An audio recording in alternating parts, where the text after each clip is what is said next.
భక్తులందరికీ నమస్కారం అండి. దేవి అనుగ్రహం ఛానల్కి స్వాగతం. దుర్గమ్మ యొక్క ఆశీస్సులు మన అందరిపై ఉండాలి అని చెప్పి మనస్ఫూర్తిగా కోరుకుంటూ ఈరోజు వీడియో స్టార్ట్ చేస్తున్నాను ఫ్రెండ్స్. ఇక ఈరోజు వీడియోలో మనం చూడబోయేది ఏంటి అంటే, నా నుదుటినకున్న కుంకుమ బొట్టును తాకమ్మా, నీకు దూరమైనటువంటి నీ బంధాన్ని నీకు దగ్గర చేస్తాను బిడ్డ.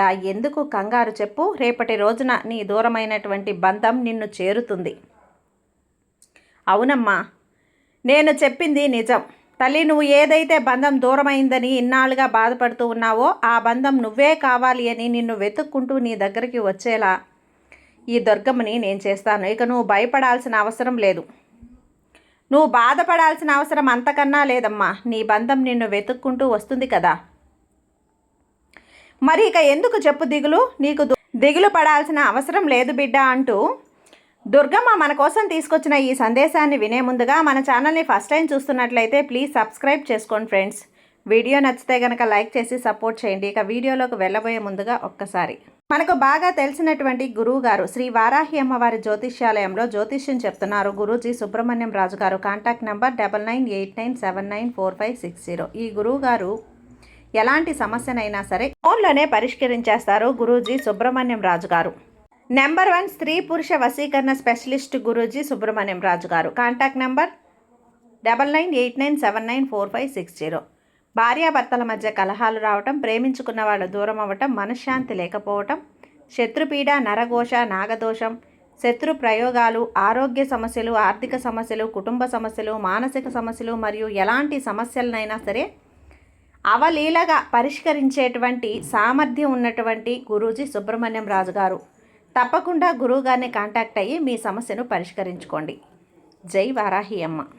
వీడియోలోకి వచ్చేస్తే, బిడ్డ నీకు దూరమైనటువంటి నీ బంధం నిన్ను వెతుక్కుంటూ నీ ముందుకు రాబోతుంది. ఇక నువ్వు భయపడాల్సినటువంటి అవసరం లేదమ్మా. ఏమాత్రం నువ్వు కంగారు పడాల్సిన అవసరం అంతకన్నా లేదు. నీ బంధం నిన్ను వెతుక్కుంటూ వస్తుంది కదా. ఈ దుర్గమ్మని నేను చెప్తున్నాను, ఇక దిగులెందుకు చెప్పు. నీకు దూరమైన బంధం గురించి రోజు నువ్వు ఏడ్చుకుంటూ బాధపడుతూ ఉన్నావు కదా. ఆ బంధం మళ్ళీ నీ దగ్గరకు చేరకుండా ఉంటుందా? అసలు వస్తున్నారా రారా అని నువ్వు పదే పదే నన్ను అడుగుతూ ఉన్నావు. అందుకే నీకైన సమాధానాన్ని నేను తీసుకొని నీ ముందుకు వచ్చాను. ఇక నీ మనసులో ఉన్న భారాన్ని మొత్తం కూడా దించేసుకో బిడ్డ. ఎవరైతే నిన్ను అవహేళన చేసి బాధ పెడుతూ ఉన్నారో అలాంటి వారి నుండి నువ్వు దూరంగా ఉండు. ఎవరైతే నీ నుండి దూరంగా వెళ్ళిపోయారో వాళ్ళు మళ్ళీ నీ దగ్గరికి నీ కోసంగా తిరిగి వెతుక్కుంటూ వస్తారు. అలా వచ్చేలా ఈ దుర్గమ్మ తల్లిని నేను చేస్తాను. అవును తల్లి, ఇది అక్షర సత్యం. నువ్వు ఎప్పుడూ కూడా బాధపడుతూ ఏదో దిగాలుగా కోల్పోయినట్లు ఏడుస్తూ ఉన్నావు కదా. నీ గురించి, నీ మంచి మనసు గురించి వాళ్ళకి అర్థమయ్యేలా చెప్తాను. ఇలా చూడు బిడ్డా, నీకు దూరమైన వాళ్ళ గురించి ఎప్పుడూ కూడా ఆలోచిస్తూ నీ లక్ష్యాన్ని నువ్వు వదులుకుంటున్నావు. అలా చెయ్యకు తల్లి. వాళ్ళు దూరమైతే బాధపడడం సహజమే, కాదనను. అలా అని చెప్పి నిన్ను నువ్వు నిర్లక్ష్యం చేసుకుంటే ఎలా చెప్పు. నీ గురించి నువ్వు కూడా పట్టించుకోవాలి కదా. అప్పుడే కదా నువ్వు ఇతరుల గురించి కూడా ఆలోచించగలవు బిడ్డ. అందుకే ముందు నీ గురించి నువ్వు ఆలోచించుకో. నీకంటూ ఒక లక్ష్యం ఉంది, దానికోసంగా కష్టపడు. ఇక అంతా కూడా మంచే జరుగుతుంది బిడ్డ. ఇక నీ జీవితంలో అన్నీ కూడా మంచి రోజులు వచ్చేస్తున్నాయి. హాయిగా ఉండమ్మా. నీ దుర్గమ్మ తల్లి నీ ముందుకి నీ బంధాన్ని తీసుకుని రాబోతున్నాను. ఇక నీకు సంతోషమేగా. సంతోషంగా ఉండు తల్లి. నీకు ఎవరైతే దూరమయ్యారు అని నువ్వు అనుక్షణం బాధపడుతూ ఉన్నావో వాళ్ళు నిన్ను వెతుక్కుంటూ రాబోతున్నారు. నిన్ను అపార్థం చేసుకుని వెళ్ళిపోయిన వాళ్ళే. ఇన్ని రోజులు కూడా నువ్వు దాని గురించే బాధపడుతూ ఉన్నావు తల్లి. ఇంతకన్నా నీకు ఏం కావాలి చెప్పు. ఇదే కదా నువ్వు కోరుకున్నది. వాళ్ళలో ఉన్నటువంటి అపార్థం అంతా కూడా తొలగించేసి నీకు దగ్గరయ్యేలా చేస్తాను బిడ్డ. నీకు దూరమైన వాళ్ళని తిరిగి నిన్ను వెతుక్కుంటూ వచ్చేలా చేస్తాను.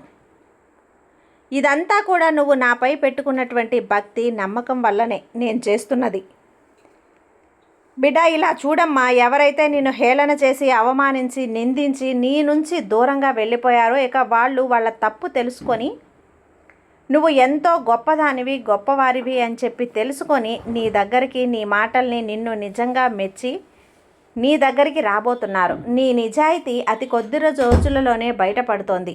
ఆ భగవంతుడు కాలం చెప్పాను కదా, దాన్ని చూస్తూనే ఉంటాయని ఇంకా నీకైనటువంటి రోజు వచ్చింది కాబట్టి ఈ అపార్థాలన్నీ కూడా తొలగిపోయి నీ దగ్గరకు రాబోతున్నాడు. మీ మధ్య ఉన్న చిన్న చిన్న అపార్థాలన్నీ తొలగిపోయి మీ బంధం శాశ్వతంగా ఉంటుంది బిడ్డ. ఇక నీ సంతోషాన్ని రెట్టింపు చేసుకో, ఆనందాన్ని నువ్వు ఆనందించాల్సిందే. చూడమ్మా, బంధం నీ దగ్గరకు చేరిన తర్వాత మునుపటి రోజుల్లో అదే గతంలో జరిగిన విషయాలు కానీ గొడవలు కానీ ఏవి కూడా నీ వద్దకు అస్సలు రానివ్వకు.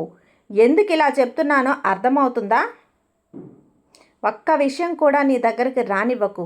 అలాగే గతంలో నీకెందుకు ఇలాంటివన్నీ కూడా అలాంటి తప్పు మళ్ళీ మీరు మీ భవిష్యత్తులో చేయకుండా ఉండాలి. అర్థమైంది కదా? ఎప్పుడైనా సరే ఏదైనా సరే ఒకటి జరిగిపోయి అక్కడ గొడవ జరిగితే దాన్ని మర్చిపోవాలి లేదా సరిదిద్దుకోవాలి. కానీ మళ్ళీ మళ్ళీ అదే గుర్తు చేసుకుంటూ ఎలా చెప్పు?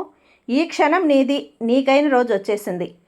ఇక నీ బాధ అనవసరం. నీకైన వాళ్ళు నిన్ను వెతుక్కుంటూ వస్తున్నారమ్మా. నీ మంచి మనసుని వాళ్ళు అర్థం చేసుకున్నారు. అవును బిడ్డ, నీ గురించి మంచిగా ఆలోచించుకుంటున్నారు. నీ విషయంలో తొందరపాటు నిర్ణయాలు తీసుకొని నిన్ను అనేక రకాలుగా నిందించి నీ నుంచి దూరమైపోయారని ఆ బంధం బాధపడి మళ్ళీ అదే తప్పు తెలుసుకొని నీ వద్దకు వస్తున్నారు. అతి త్వరలోనే అది జరగబోతుంది బిడ్డ. అలానే నిన్ను తక్కువ స్థాయి అని చెప్పి తక్కువ చేసి చూశారు కదా, ఇక నీ గొప్పతనం ఏంటో నీకు తెలిసేలా వాళ్ళు తెలుసుకునేలా చేస్తాను. నువ్వు ఎంత గొప్పదానివో కూడా వాళ్ళకి అర్థమైంది. నిన్ను దూరం చేసుకున్న తర్వాత వాళ్ళు చేసిన తప్పేంటో వాళ్ళు తెలుసుకున్నారు. అవునమ్మా, ఇక వాళ్ళు ఎందుకు నిన్ను వదిలి వెళ్ళిపోతారో చెప్పు. అసలు ఎవరి వల్ల ఈ గొడవలు జరిగాయో ఆ మూడో వ్యక్తి వల్లే కదా. మన ఇద్దరి మధ్య గొడవలు జరిగి దూరం అయిపోయాము. అన్యోన్యంగా ఉన్న మన జీవితం నాశనం అయిపోయింది. సంతోషంగా ఉన్న మన కాపురంలో చిచ్చుపెట్టేశారు.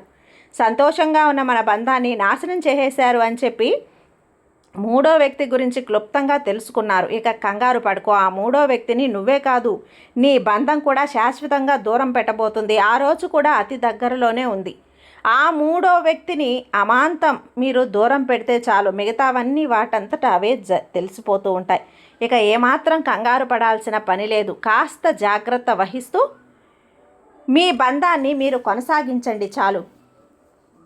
అలానే ఆ బంధం కూడా, నీ బంధం అనేది అక్కడ నిలబడుతుంది. అలా కాకుండా ఈగోలకు పోయి కోపతాపాలకు పోయి నువ్వెంత అంటే నువ్వెంత అనే స్టేజ్కి వచ్చేస్తే ఆ బంధం అక్కడ ఎలా నిలబడుతుందమ్మా? ఆలోచించు.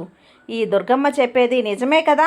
నీ తల్లి నీ బంధం గురించి నీకు మంచిగా చెప్తున్నాను. నీ బంధం నీకు తోడుగా ఉంటే నీకు ఎంత తెలిసినప్పుడు కూడా మరి ఆ బంధాన్ని కాపాడుకోవటం కూడా నీ బాధ్యతే కదా. మరి ఎందుకు కాపాడుకోకుండా ఒక చిన్న మాటకి ఒకరి తర్వాత ఒకరు వాదులు వేసుకుని బంధాన్ని దూరం చేసుకుంటున్నారు చెప్పు? ఆ బంధం నీకు దగ్గర అవ్వాలి అనుకున్నప్పుడు కాస్త తగ్గడంలో తప్పేం లేదు కదా తల్లి. బంధం ఇంకా ఇంకా బలపడుతుంది, కానీ నీ బంధం ఇంకా స్ట్రాంగ్ అవుతుంది. రోజు రోజుకి కూడా బంధంలో ప్రేమ అనేది ఇంకా ఇంకా పెరుగుతుంది. అర్థమవుతుంది కదమ్మా? నేనేం చెప్తున్నానో అర్థమవుతుంది కదా.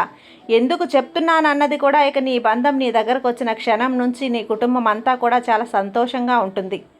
అది భార్యాభర్తల మధ్య బంధం కానీ, అక్కా చెల్లెళ్ళ మధ్య బంధం కానీ, తండ్రి కొడుకులు తల్లి కూతురు ఇలా ఏ బంధమైనా సరే ఆ బంధం నీ దగ్గరకు చేరిన తర్వాత ఆ క్షణం నుంచి నీ మనసు హాయిగా ఉంటుంది. అలానే కుటుంబంలో సంతోషాలు ఉండబోతున్నాయి. ఇది ఈ దుర్గమ్మ తల్లి వాక్కు తల్లి. ఈ దుర్గమ్మ తల్లి ఆశీర్వాదంతోనే ఇదంతా జరుగుతుంది. నువ్వు ఏమాత్రం ఇక భయపడాల్సిన పని లేదమ్మా. భీతి పోవాల్సిన పని అంతకన్నా లేదు. నీ దగ్గరకు రానివ్వకు. అది ఎవరో ఇప్పుడిప్పుడు కూడా మీ ఇద్దరి మధ్య చిన్న విభేదాలు కూడా వస్తూ ఉన్నాయి.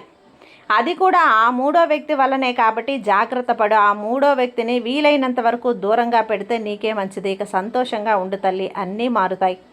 నేను చూసుకున్నాను కదా, నేను మారుస్తాను. ఈ దుర్గమ్మ తల్లిని నీకు అండగా ఉండగా నీకు భయం ఎందుకు చెప్పు? సర్వేజన సుఖినో భవంతు. జై దుర్గమ్మ.